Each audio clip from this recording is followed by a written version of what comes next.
Second year business സ്റ്റഡീസിന്റെ online ക്ലാസ്സിലേക്ക് സ്വാഗതം. കഴിഞ്ഞ ക്ലാസ്സിൽ നമ്മൾ ഫോർമൽ ഓർഗനൈസേഷനും ഇൻഫോർമൽ ഓർഗനൈസേഷനും എന്താണെന്ന് പഠിച്ചു. നമ്മൾ ഇന്ന് പഠിക്കാൻ പോകുന്നത് ഫോർമൽ ഓർഗനൈസേഷൻ ഇൻഫോർമൽ ഓർഗനൈസേഷൻ തമ്മിലുള്ള വ്യത്യാസം, the difference between formal organisation and informal organisation എന്തൊക്കെയാണെന്ന് നോക്കാം. Difference between formal and informal organisation, ഇത് അതിന്റെ ബേസ്. എന്താണ് വ്യത്യാസം? ഫോർമൽ ഓർഗനൈസേഷൻ എന്ത് വ്യത്യാസം? ഇൻഫോർമലും. First one, formation. ഇത് രൂപീകരിക്കുന്നതിനെ കുറിച്ചാണ് പറയുന്നത്. രൂപീകരിക്കുന്നത് ഫോർമലും ഇൻഫോർമലും എങ്ങനെയാണ്? ഫോർമൽ ഓർഗനൈസേഷൻ ഡെലിബറേറ്റ്ലി ഫോംഡ്, അത് മാനേജ്മെന്റ് അറിഞ്ഞുകൊണ്ട് അവരുടെ അറിവോടുകൂടി രൂപീകരിക്കുന്ന ഡെലിബറേറ്റ്ലി ഫോംഡ്. എന്നാൽ ഇൻഫോർമൽ ഓർഗനൈസേഷൻ സ്പോണ്ടേനിയസ്ലി ഫോംഡ്. എന്താണ്? അത് സ്വമേധയാ ഫോം ചെയ്യുന്നതാണ്. അപ്പം ഇൻഫോർമൽ സ്വമേധയായും ഫോർമൽ ഡെലിബറേറ്റ്ലിയും ക്രിയേറ്റ് ആവും. അപ്പൊ ഫോർമേഷൻ ഫസ്റ്റ്. Second, purpose. ഇനി ഇതിന്റെ ലക്ഷ്യം. Predetermined goal. ഫോർമൽ ഓർഗനൈസേഷനിൽ പ്രീ ഡിറ്റർമിൻഡ് ഗോൾ ആണ്, മുൻകൂട്ടി നിശ്ചയിക്കുന്ന ലക്ഷ്യത്തിലേക്ക് എത്തുന്നു. Informal organisation social and cultural നീഡ്സും. ഇൻഫോർമൽ ഓർഗനൈസേഷന്റെ purpose social and cultural needs, സാമൂഹികമായിട്ടും കൾച്ചറലായിട്ടുള്ള ആവശ്യങ്ങൾ നിറവേറ്റാനാണ്. നെക്സ്റ്റ്, സ്ട്രക്ചർ ആണ്. ഇതിന്റെ ഘടന എങ്ങനെ?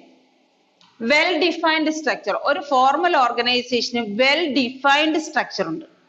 അതായത് അതോറിറ്റി റെസ്പോൺസിബിലിറ്റി റിലേഷൻഷിപ്പ് അവിടെ ക്ലിയർ ആണ്. അതുകൊണ്ട് വെൽ ഡിഫൈൻഡ് സ്ട്രക്ചർ ഉണ്ടെന്ന് പറയാം. എന്നാൽ informal ഓർഗനൈസേഷനോ does not have a clear cut structure. ഒരു ഇൻഫോർമൽ ഓർഗനൈസേഷന് ഒരു ക്ലിയർ കട്ട് സ്ട്രക്ചർ ഇല്ല. അവിടെ അതോറിറ്റി റെസ്പോൺസിബിലിറ്റി റിലേഷൻഷിപ്പ് ഇല്ല.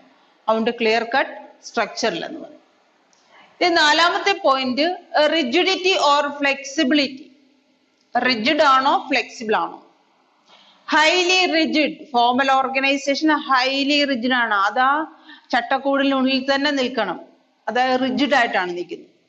എന്നാൽ ഇൻഫോർമൽ ഓർഗനൈസേഷനോ മോർ ഫ്ലെക്സിബിൾ, അത് നമുക്ക് മാറ്റാവുന്നതാണ്, ഫ്ലെക്സിബിലിറ്റി ഉള്ളതാണ്.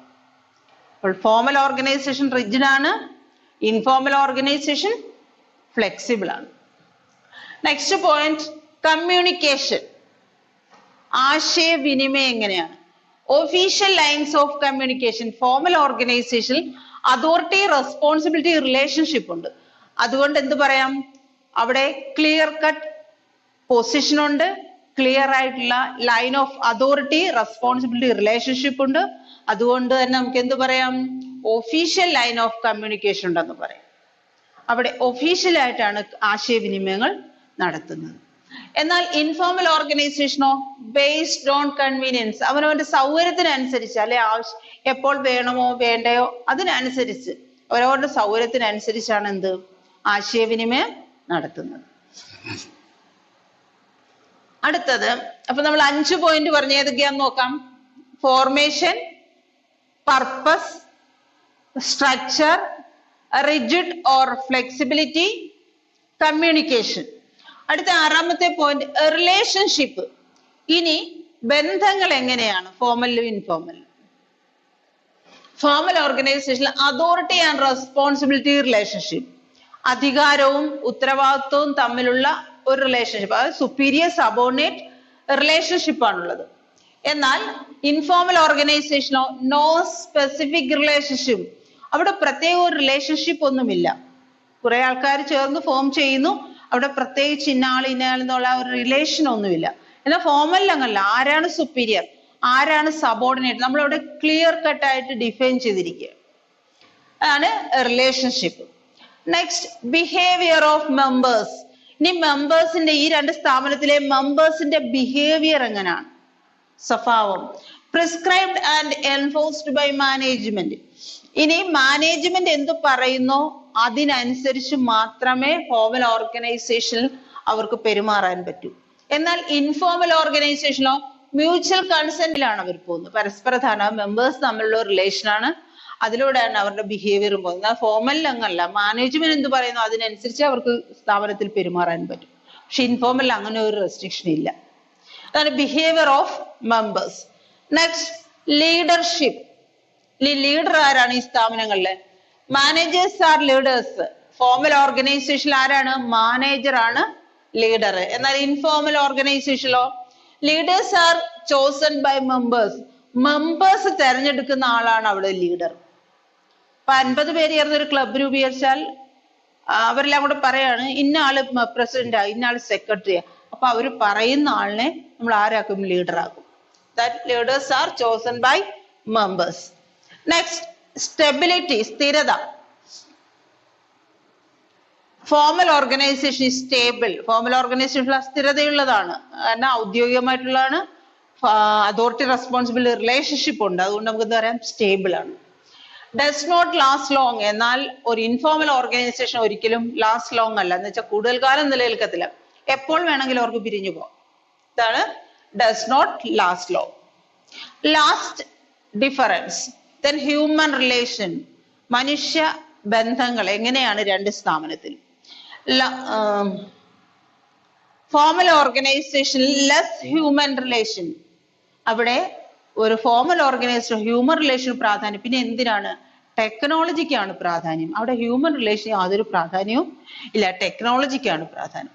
എന്നാൽ ഇൻഫോർമൽ ഓർഗനൈസേഷനിലോ it reflect human aspect. Informal ഓർഗനൈസേഷനിൽ ഹ്യൂമൻ ആസ്പെക്റ്റിനാണ് പ്രാധാന്യം, അല്ലാതെ ടെക്നോളജിക്കല്ല. മനസ്സിലായല്ലോ? അപ്പൊ നമ്മൾ പറഞ്ഞത് ഫോർമൽ ഓർഗനൈസേഷനും ഇൻഫോർമൽ ഓർഗനൈസേഷനും തമ്മിലുള്ള ഡിഫറൻസ് ആണ്. അപ്പൊ ഏതൊക്കെയാണ് നമുക്ക് ആ ബേസ് നോക്കാം.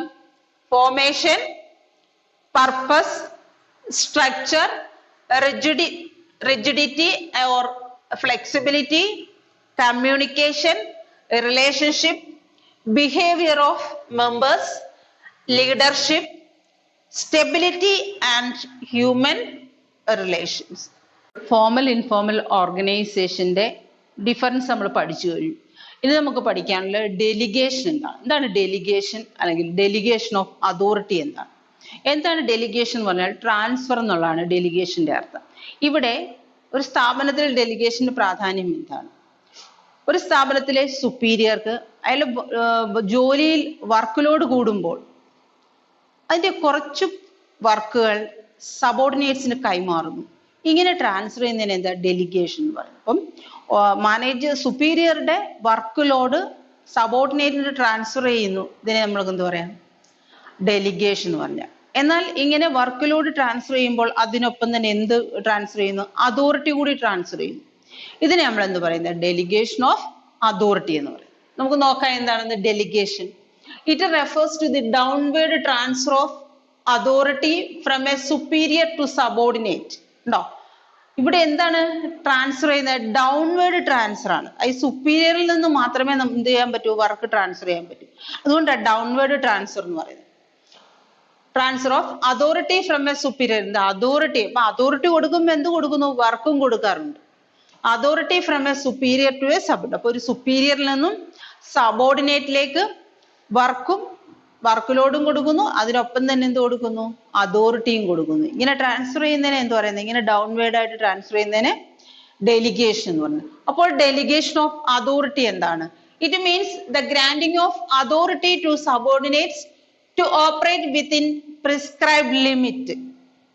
ഇവിടെ it means the granting of authority. ഇവിടെ വർക്ക് കൊടുക്കുമ്പോൾ എന്ത് കൊടുക്കുന്നു? അതോറിറ്റി കൂടി കൊടുക്കുന്നു. അധികാരം ഉണ്ടെങ്കിലല്ല നമുക്കൊരു വർക്ക് ചെയ്യാൻ പറ്റും. ഇപ്പൊ ഒരു ജോലി ഒരാളിനെ ഏൽപ്പിച്ചാൽ അത് അധികാരം ഉണ്ടെങ്കിൽ മാത്രമേ നമുക്ക് ചെയ്യാൻ പറ്റൂ. അധികാരം കൊടുത്തില്ലേ നമുക്ക് ചെയ്യാൻ പറ്റത്തില്ല. It means the granting of authority to subordinates. ആർക്ക് കൊടുക്കുന്നു? സുപ്പീരിയർ സബോർഡിനേറ്റിന് കൊടുക്കുന്നു authority. Operate within prescribed limit. പറഞ്ഞിരിക്കുന്ന ആ പരിമിതിക്കുള്ളിൽ, ആ ടൈമിനുള്ളിൽ, അല്ലെ ആ പറഞ്ഞ ജോലി എത്രയാണോ കൊടുത്തിരിക്കുന്നത് അതിനുള്ളിൽ നിന്നുകൊണ്ട് അതോറിറ്റി കൊടുത്താൽ അത് ചെയ്യുന്നതിനെ നമുക്ക് എന്ത് പറയും? Delegation of authority. അപ്പം കുറച്ച് ജോലികൾ കൊടുക്കുന്നു, അത് ആ ഫ്രെയിംവർക്കിനുള്ളിൽ അല്ലെങ്കിൽ ആ ലിമിറ്റിനുള്ളിൽ ചെയ്യുന്നതിനെ എന്ത് പറയും? ഡെലിഗേഷൻ ഓഫ് അതോറിറ്റി എന്ന് പറയും. അപ്പൊ സുപ്പീരിയർ സബോർഡിനേറ്റിന് കൊടുക്കുന്ന ഓവർലോഡ് വരുന്ന വർക്ക്, കൂടുതൽ വർക്കുകൾ ഉണ്ടെങ്കിൽ main function manager top level അല്ലെങ്കിൽ ഈ സുപ്പീരിയർ കൈകാര്യം ചെയ്യും. ചെറിയ ചെറിയ വർക്കുകൾ സബോർഡിനേറ്റിന് കൊടുക്കുന്നത്. അതുപോലെ അവരെന്താവും, കൂടുതൽ ഇനീഷ്യേറ്റീവ് ആവും, കൂടുതൽ ക്രിയേറ്റിവിറ്റി ഉണ്ടാവും അവർക്ക്. കാരണം നമുക്ക് സുപ്പീരിയർ ജോലി കിട്ടിയതല്ലേ, അപ്പൊ അവരത് പെർഫെക്റ്റ് ആയിട്ട് ചെയ്യാൻ ശ്രമിക്കും. അപ്പൊ നിങ്ങൾക്ക് മനസ്സിലായി എന്താണ് ഡെലിഗേഷൻ, എന്താണ് ഡെലിഗേഷൻ ഓഫ് അതോറിറ്റി. ഇനി ഈ ഡെലിഗേഷന് 3 എലമെന്റ്സ് ഉണ്ട്. എന്തൊക്കെയാണ് ഡെലിഗേഷന്റെ elements? There are 3 elements in a delegation process: authority, responsibility and accountability. അപ്പൊ 3 എലമെന്റ്സ് ഉണ്ട് delegation: authority, responsibility and accountability. എന്താണ് അതോറിറ്റി? നമുക്കറിയാം അതോറിറ്റി എന്ന്. Authority is the right to give orders and exact obedience. അധികാരം എന്ന് പറഞ്ഞാൽ എന്താ? The right to give orders, ഓർഡറുകൾ നൽകാൻ, ഇൻസ്ട്രക്ഷൻ നൽകാനുള്ള അധികാരത്തെ നമുക്കറിയാം അതോറിറ്റി എന്ന്. Authority is the right to give orders and exact obedience. എന്താണ് റെസ്പോൺസിബിലിറ്റി? ചുമതല എന്താണ്? Obligation of subordinate to perform duty. The obligation to perform the task. ഒരു വർക്ക് കൊടുക്കുമ്പോൾ അത് ചെയ്യാനുള്ള ഓബ്ലിഗേഷൻ നമുക്ക് എന്താ പറയാം? റെസ്പോൺസിബിലിറ്റി. അത് സബോർഡിനേറ്റിൽ നിക്ഷിപ്തമായിരിക്കും. Authority, the right to give orders, and responsibility, the obligation to perform the task. Then next, third element എന്താണ്? അക്കൗണ്ടബിലിറ്റി ആണ്. എന്താണ്? Answerable for the final outcome. ഇനി ഇപ്പൊ സുപ്പീരിയർ സബോർഡിനേറ്റിന് ജോലി കൊടുക്കുന്നു, അവിടെ അധികാരം കൊടുക്കുന്നു, അയാൾക്ക് റെസ്പോൺസിബിൾ ആണ്. ഇനി ഈ ജോലി ചെയ്ത് കഴിഞ്ഞിട്ട് അതിന്റെ ഫൈനൽ റിസൾട്ടിൽ ആര് അക്കൗണ്ടബിൾ ആണ്? ഈ സബോർഡിനേറ്റ് സുപ്പീരിയർ എന്താണ്? അക്കൗണ്ടബിൾ ആണ്. എന്തിന്? അല്ലെങ്കിൽ ഫൈനൽ റിസൾട്ടിൽ ആൻസറബിൾ ആണ്.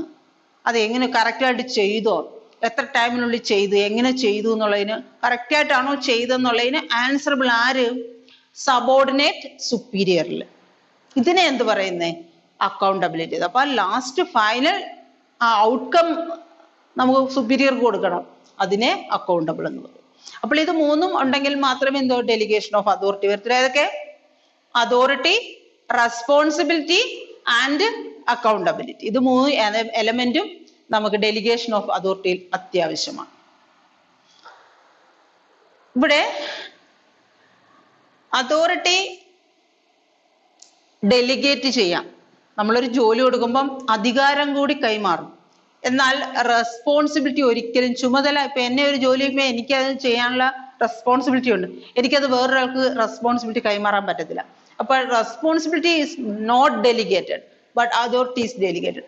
Then accountability is not delegated. അപ്പോൾ അതോറിറ്റി നമുക്ക് ഡെലിഗേറ്റ് ചെയ്യാം, എന്നാൽ റെസ്പോൺസിബിലിറ്റിയും അക്കൗണ്ടബിലിറ്റിയും ഡെലിഗേറ്റ് ചെയ്യാൻ പറ്റത്തില്ല, അത് കൈമാറാൻ പറ്റത്തില്ല. അത് അക്കൗണ്ടബിൾ ആണ്, റെസ്പോൺസിബിൾ ആണ്. അധികാരമോ ഒരു വർക്ക് കൊടുക്കുമ്പോൾ അതിനൊപ്പം അതോറിറ്റിയും കൊടുക്കാവുന്നതാണ്. നമ്മൾ പറഞ്ഞ എന്താ? ഡെലിഗേഷൻ എന്താണെന്ന് പറഞ്ഞു. ഒരു സുപ്പീരിയർ വർക്ക് ലോഡ് എന്ത് ചെയ്യുന്നു? സബോർഡിനേറ്റിന് കൈമാറുന്നതിനാണ് എന്ത് പറയുന്നത്? ഡെലിഗേഷൻ. അതിനൊപ്പം തന്നെ അതോറിറ്റിയും കൈമാറുന്നു, ഇതിനെ ഡെലിഗേഷൻ ഓഫ് അതോറിറ്റി എന്ന് പറയുന്നു. 3 എലമെന്റ് ഉണ്ടെന്ന് പറഞ്ഞു. ഏതൊക്കെയായിരുന്നു? Authority, responsibility and accountability. നമ്മൾ ഡെലിഗേഷൻ ഓഫ് അതോറിറ്റിയും എന്താണെന്ന് പഠിച്ചു കഴിഞ്ഞു, അതിന്റെ എലമെന്റ്സും പഠിച്ചു. ഇനി ഇമ്പോർട്ടൻസ് ഓഫ് ഡെലിഗേഷൻ. ഇങ്ങനെ ഒരു സ്ഥാപനത്തിൽ ഡെലിഗേഷൻ ഓഫ് അതോറിറ്റി ഉണ്ടെങ്കിൽ, അല്ലെങ്കിൽ ഡെലിഗേഷൻ ഉണ്ടെങ്കിൽ എന്ത് നേട്ടമാണ് ആ സ്ഥാപനത്തിൽ? നമുക്ക് നോക്കാം എന്തൊക്കെയാണെന്നും. First one, effective management. അതായത് മാനേജ്മെന്റ്, അതായത് സുപ്പീരിയർ സബോർഡിനേറ്റ്സിന് വർക്ക് ലോഡ്, അവരുടെ മെയിൻ ഫങ്ഷൻസ്, മെയിൻ വർക്കുകൾ ഒഴിച്ച് ബാക്കിയെല്ലാം ട്രാൻസ്ഫർ ചെയ്യുമ്പോൾ മാനേജ്മെന്റ് എന്ത് ചെയ്യും? ടോപ്പ് ലെവല് അല്ലെ ആ സുപ്പീരിയർ ആ പ്രധാനപ്പെട്ട ഫങ്ഷനിൽ കോൺസെൻട്രേറ്റ് ചെയ്യുന്നു. അവിടെ മാനേജ്മെന്റ് എന്താകുന്നു? അഡ്മിനിസ്ട്രേഷൻ ഇഫക്റ്റീവ് ആവുന്നു. ആ ഇഫക്റ്റീവ് മാനേജ്മെന്റ്. അപ്പൊ മാനേജ്മെന്റ് വേണ്ട രീതിയിൽ ആ ഫങ്ഷൻ, ആ പ്രധാനപ്പെട്ട ഫങ്ഷൻ മാത്രം കൈകാര്യം ചെയ്തുകൊണ്ട് മാനേജ്മെന്റ് ഇഫക്റ്റീവ് ആവും. Second, employee development. ഇനി സുപ്പീരിയർ സബോർഡിനേറ്റിന് വർക്ക് ലോഡ് കൊടുക്കുമ്പോൾ, കുറച്ച് വർക്കുകൾ കൊടുക്കുക, അധികാരവും കൂടി കൊടുക്കുമ്പോൾ ഓട്ടോമാറ്റിക്കായിട്ട് അവർക്ക് ക്രിയേറ്റിവിറ്റി ഉണ്ടാവുന്നു, ഇനീഷ്യേറ്റീവ് ആവുന്നു, അവരുടെ സ്കില്ല് ഡെവലപ്പ് ചെയ്യുന്നു. അപ്പോൾ ഓൾറെഡി എംപ്ലോയീസിന്റെ എല്ലാ രീതിയിലും എംപ്ലോയീസ് ഡെവലപ്പ് ആവുന്നു. കാരണം അവർക്ക് ഭയങ്കര ഇൻട്രസ്റ്റിംഗ് ആണ്, സുപ്പീരിയറുടെ ജോലിയാണ് ചെയ്യുന്നത്. അപ്പോൾ അവിടെ ആ ഒരു റെസ്പോൺസിബിലിറ്റി ഉണ്ടായിരിക്കും. അതുപോലെ തന്നെ ക്രിയേറ്റിവിറ്റി, ഇനിഷ്യേറ്റീവും അവർക്ക് സ്വന്തമായി ചെയ്യാനുള്ള ഒരു താല്പര്യം വരുമ്പോൾ ഓൾറെഡി അവരെന്താവും ഡെവലപ്പ് ആവുന്നു. Employee development. First effective management, employee development. Third one motivation of employees. വർക്കേഴ്സിന് ഇങ്ങനെ ലോഡ് കൊടുക്കുമ്പോൾ അവർക്കൊരു മോട്ടിവേഷൻ ആണ്. സുപ്പീരിയറിന്റെ ജോലി കിട്ടുന്നതല്ലേ, അപ്പോൾ അത് ഏറ്റവും നല്ലതായിട്ട് ചെയ്യണമെന്നുള്ള ചിന്തയോടായിരിക്കും അത് ചെയ്യുന്നത്. അത് അവർക്കൊരു മോട്ടിവേഷൻ ആയിരിക്കും.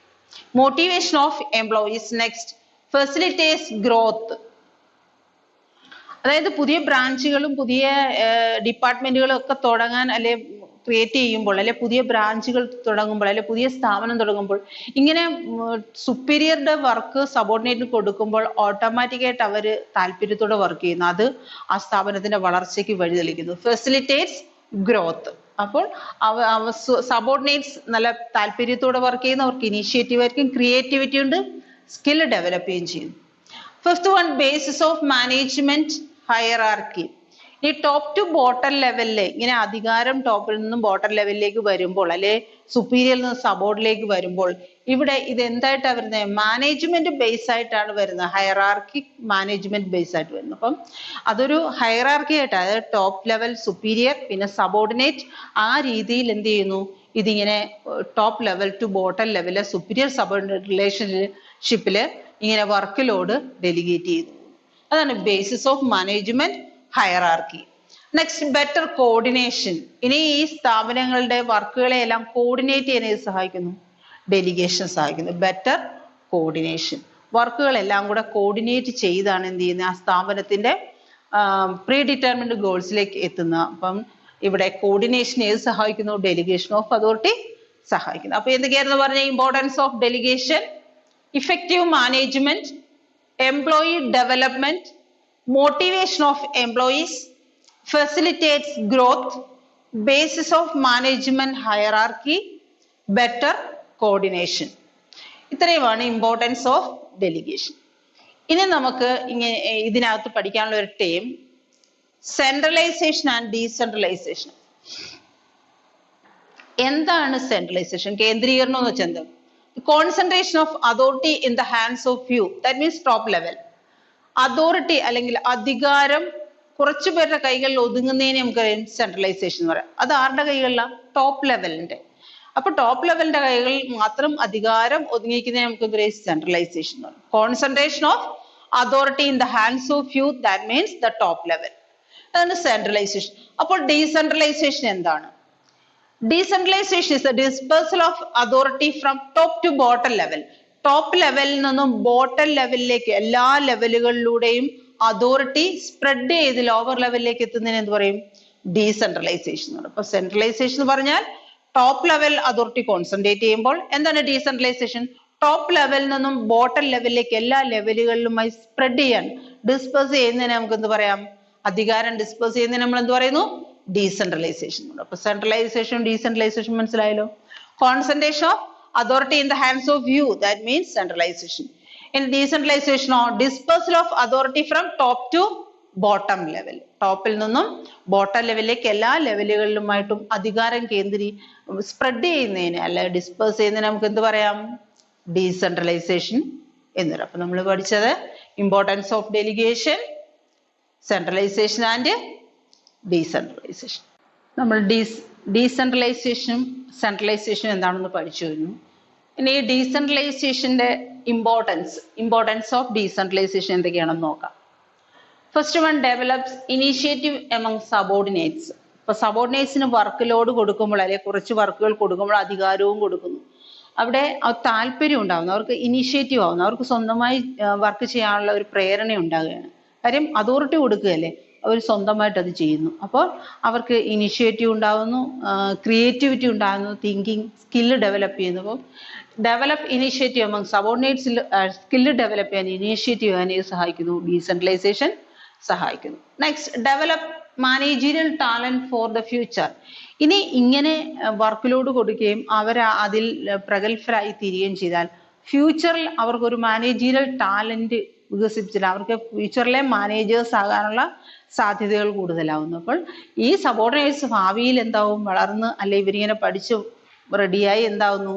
ആ മാനേജീരിയൽ ടാലന്റ് അവരിൽ വികസിക്കുന്നു. then develop managerial talent for the ഫ്യൂച്ചറിലെ മാനേജേഴ്സ് ആയി മാറാൻ കഴിയുന്നു. Next quick decision making. ഇനി സുപ്പീരിയർ തൊട്ടടുത്തുള്ള സബോർഡിനേറ്റിനാണ് വർക്ക് ലോഡ് കൊടുക്കുന്നത്. അതുകൊണ്ട് തന്നെ എന്ത് ചെയ്യാം, ഡിസിഷൻ എടുക്കാൻ പെട്ടെന്ന് ഡിസിഷൻ എടുക്കാൻ, ദൂരെങ്ങും അല്ല, അതേ അടുത്ത ആളിനാണ് കൊടുക്കുന്നത് വർക്ക്. അപ്പം അത് ആ സുപ്പീരിയറിന്റെ കൺട്രോളിലായിരിക്കും. അതുകൊണ്ട് തന്നെ എന്താണ്, ക്വിക്ക് ഡിസിഷൻ എടുക്കാൻ, പെട്ടെന്ന് തന്നെ ഡിസിഷൻ എടുക്കാം.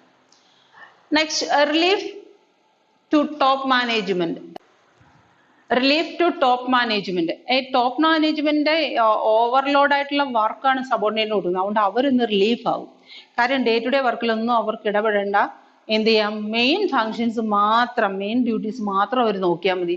അതുകൊണ്ട് അവർക്ക് അതൊരു റിലീഫാണ്, ഒരു ആശ്വാസമാണ്.